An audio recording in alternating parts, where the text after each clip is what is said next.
Welcome back, Foxy Games UK new and existing subscribers. It is Monday, June 29. So I took most of last week off, enjoying the hot weather.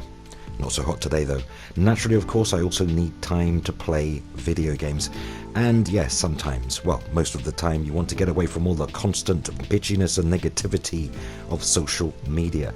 But now we're back with a slightly different but familiar feel, just to give the channel a little bit of a makeover, or it starts to feel a bit samey and tired. But enough about that in today's video.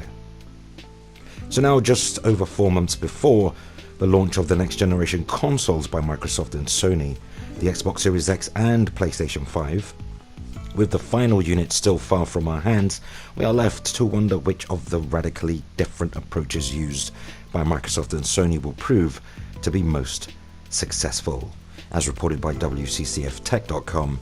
So, for example, while Microsoft opted to keep its console clock rates fixed, Sony went with the bold choice of using variable frequencies for both CPU and GPU, a decision that really made the PS5's 10.28 teraflops figure feel a little misleading, according to colleagues at WCCF Tech who deal with hardware, as it only refers to the best case scenarios where there is no downclocking involved, though Sony has gone to great lengths to reiterate that even when there is slight underclocking, it results in very little percentage of the overall performance. So we'll see when the system launches. Now, in a new interview published on a Spanish site, Exataca, I think I pronounced that correctly, Director of Program Management for Xbox Series X, Jason Ronald, that's the guy with the beardy guy, Robinson Crusoe, said that Microsoft could have easily used the same approach to reach a highly theoretical T-flop figure, but that would have made it harder for developers to optimize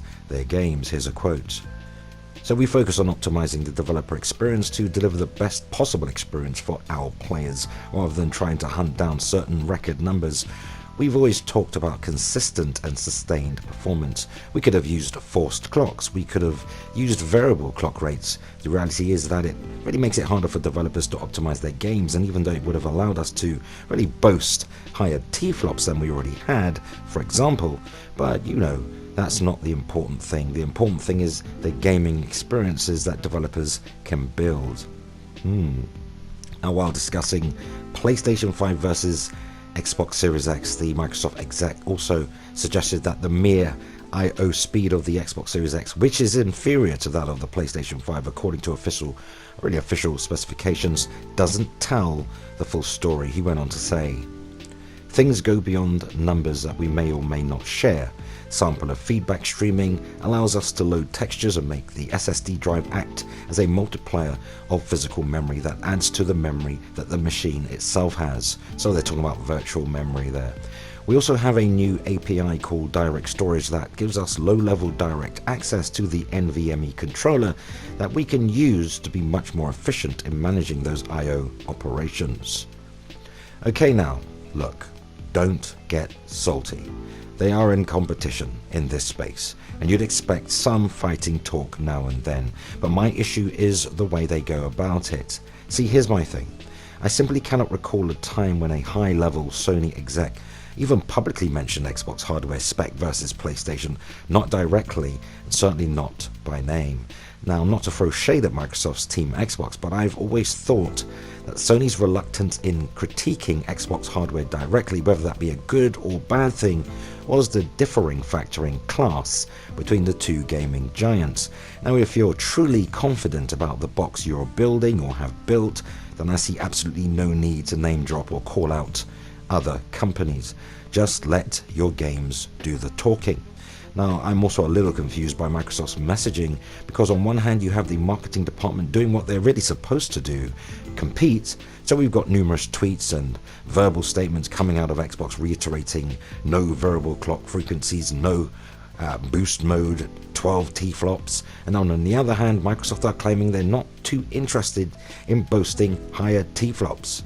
Well, you can't have it both ways. Another slight issue I've had with Microsoft since the launch of Xbox One and to date is that Microsoft tend to talk up the hardware more than the actual games. The only time I really notice a focus on games is when they're pushing services like Game Pass, and then it feels like it's not its own thing, but it's part of an overall collective, which kind of takes the prestige away from these individual game releases, well, in my humble opinion. Sure, we've had, 25-minute plus Inside Xbox third-party events, well, several weeks back, and we allegedly are getting a series of Xbox mic drop moments in July, if you believe the rumors, though Microsoft has said they've listened and really taken on board feedback from their, shall we say, somewhat lacking game event last month. So I would like to see just a little less hardware talk and more emphasis on the big blockbuster games I and every other gamer invested in their hardware deserves. We cannot have a repeat of this current generation where Sony and Microsoft literally took a solid whack at the exclusives ball and then hit several home runs between them. Notice how Nintendo doesn't bang on about power, hardware capabilities, and to some extent Sony really hasn't exactly been boastful about its PS5 spec beyond the ultra-fast SSD.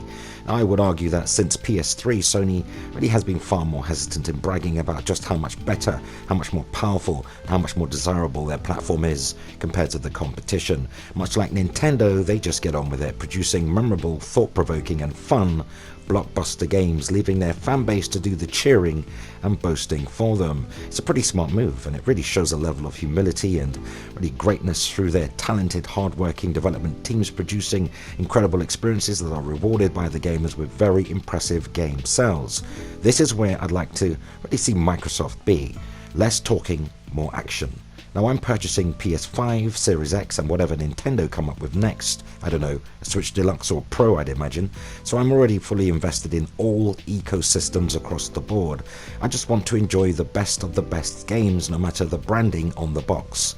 I really have no horse in this race. Though I'll leave you with this. Microsoft may well reveal a more affordable next-gen entry system, the Xbox Series S, aka Lockhart, allegedly sporting a lower spec GPU, around 4 T-flops, less memory, around 10 GB or so, with 7.5 gigs available for games, likely positioned as a 1080p/1440p system. Apparently reports suggest the CPU remains unchanged from Xbox Series X, so that's great news then. If you, like me, are looking forward to 60 frames to 120 frames per second performance that Microsoft have boasted. But again, more hardware talk. Software-wise, Microsoft had better knock it out of the park with its Series X game showcase in July, or it could be another disastrous event for Microsoft, and nobody really wants that. Though what say you? Go ahead, sound off, share your thoughts and opinions on today's news, because that unfortunately brings us to the end of another video, but let's continue the discussion cordially in the comments. And for all your current and next-gen news updates, rumour and rampant speculation, why not hit the like button, spread the word, and yes, keep it locked to Foxy Games UK. Subscribe to Foxy Games UK, remember to hit the notification bell so you never miss content. Thumbs up if you like it here, and help us reach more like-minded gamers simply by sharing the video. Consider supporting Foxy Games UK via Patreon. You'll find a link in this video's description. Truly appreciate the support. Well, that concludes our time together on this Monday. It was certainly great hanging out. It's good to be back. And until the next video, play games, not corporations.